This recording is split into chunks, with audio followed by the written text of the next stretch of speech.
जिल्हा वार्षिक आज आपली बैठक झाली. थोडंफार आता बाकीच्या गोष्टी तर सांगितल्यात मी. आपण आता जिल्ह्याचं 490 कोटीच्या याचं आपण हे केलंय. खरं म्हणजे आपली जिल्ह्याची एकूण मागणी जी आहे ती 1172 कोटीची आहे आणि साधारण अतिरिक्त मागणी आपण जे आहे ते 682 कोटीची आपण करतोय. आता हा प्लॅन आपण जो केलाय, आता यात काय काय नवीन गोष्टी धरल्यात, वाढीव धरले, आपल्याला थोडीफार माहिती दिली आहे.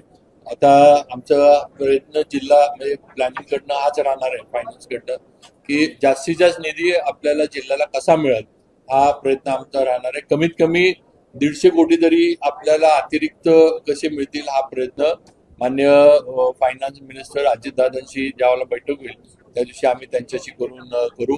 हा आमचा प्रयत्न असेल. मी असेल, माझे सर्व सहकारी आमदार असतील, आपले सहकार मंत्री मान्य बाळासाहेब पाटील असतील, आम्ही सर्वजण आणि खासदार सुद्धा सर्वांना एकत्र घेऊन सर्वांच्या मतदारसंघामध्ये म्हणजे जी कामं असतील ती डीपीडीसीच्या माध्यमातून कशी होतील त्याच्यासाठी जो वाढीव निधी लागणार आहे हा प्रयत्न आमचा राहणार आहे. पालकमंत्री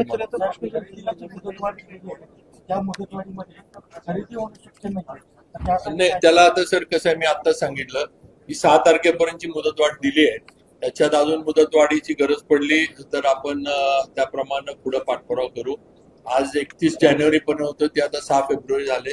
त्याच्यामध्ये आपला जो होता तो कोटा पण वाढवून दिलाय आणि कोटा अजून लागला तरी वाढवून दिला जाईल.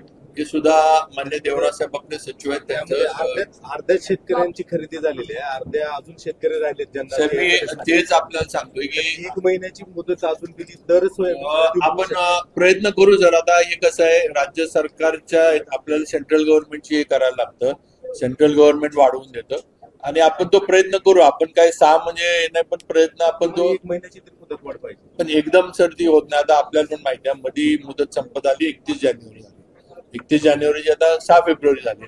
त्यामुळे टप्प्याटप्प्याने एकंदर परिस्थिती खरेदीचे किती होते काय होते हे बघून निर्णय घेतला. लातूर जिल्ह्यातल्या अनेक शेतकऱ्यांना पीक विम्यापासून वंचित राहावं लागले. पीक विम्या संदर्भात चर्चा झाली. पीक विम्याच्या संदर्भात थोडीफार चर्चा म्हणजे रेणापूर वगैरे इथं जे काही चुकीचे प्रकार झाले त्याच्याबद्दल झाली. आता त्याचा आपण काही आयडेंटिफाय केले, म्हणजे चुकीच्या बाहेरच्या जिल्ह्यातले शेतकरी इकडे जे झाले तर ते आपण आयडेंटिफाय केलेले आहेत. आता त्याप्रमाणे आम्ही थोडं हे केलंय की नुसतं काय इन्शुरन्स यांच्याकडे न ढकलता आपलं पण जर काय यंत्रणेचं त्याच्यामध्ये असेल तर आपल्या यंत्रणेकडनं पण त्यांच्यावर कार्यवाही केली गेली पाहिजे. राहिला विषय बाकीचे जे पात्र लाभार्थी असतील त्यांना जो पीक विमा आहे तो वेळच्या वेळी मिळणं अपेक्षित आहे, मिळाला पाहिजे. त्यात कुठं अडचणी येत असलं तर ते आता थोडं आपण त्याचं हे करू. जिल्ह्यात पीक विम्याचं कार्यालयच नाही. पीडब्ल्यूडीच्या रस्त्यांचं मी मगाशी सांगितलं तसं आपण एक तर 100 दिवसाचा कार्यक्रम दिलाय. त्यात एक तर खड्डेमुक्त रस्ते राहिले पाहिजेत. वेळच्या वेळी खड्डे वगैरे याचं पॅचिंग वगैरे ते शास्त्रोक्त पद्धतीनं झालं पाहिजे. नुसतं तेवढ्यापुरतं मुजवलं आणि केलं असं नाही, तर शास्त्रोक्त पद्धतीने झालं पाहिजे. ह्या आम्ही सूचना दिलेल्या आहेत. राहिला विषय नवीन कामांचा, तर त्यासाठी पण आता आपण प्रस्ताव काही तयार करतोय. आपल्यातले काय NHIची जी कामं प्रलंबित राहिली, प्रामुख्यानं आपला पानगाव रस्ता आणि दुसरं म्हणजे आपला लातूर बार्शी रस्ता, तर हा जो रस्ता आहे ह्याच्यात आता लवकरच आपण NHIची एक बैठक घेतोय मी. आमचे रस्त्याचे जे सचिव आहेत साळुंके साहेब ते या ठिकाणी लातूरला स्वतः येणार आहेत.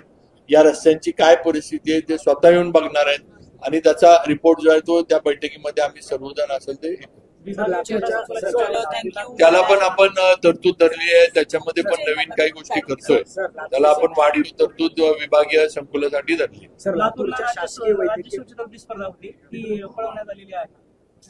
आता त्याची बघू आपण माहिती. अरे नाही कोण बोलतो तुम्हाला आहे ना, नाही झाली 12 झालीच आहे. त्याला आपण जर MRI ला आता आपण ह्याच्यात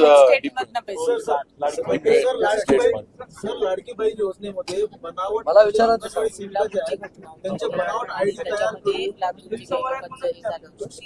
जुनं प्रकरण आहे पण चौकशी लाडकी बहीण योजनेमध्ये अंगणवाडी सेविकांच्या बनावट आयडी तयार करून लातूर आणि सांगली 1171 जवळपास 41 खाते तयार करण्यात आले आणि पैसे वसूल नाही करण्यात साहेब, चुकीचंही दिलं असेल तर त्याला ते रद्दच होणार. त्यात आले. काय लातूर जिल्ह्यातली काय 566 आहेत लातूर. म्हणजे जे असतील ते आता म्हणजे कोणी चुकीचे कागदपत्र आणि खोटी कागदपत्र दिली असली तरी चुकीच्या पद्धतीनं शासनाची योजना गेली नाहीच पाहिजे.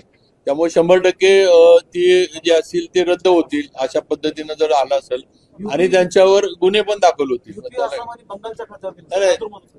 त्याला जे येईल त्यांच्यावर ऍक्शन पण घेतली जाईल आणि जे चुकीचे आहेत, बेकायदेशीर आहेत किंवा चुकीच्या त्यांच्यावर ऍक्शन घेतलं म्हणजे बंद पण.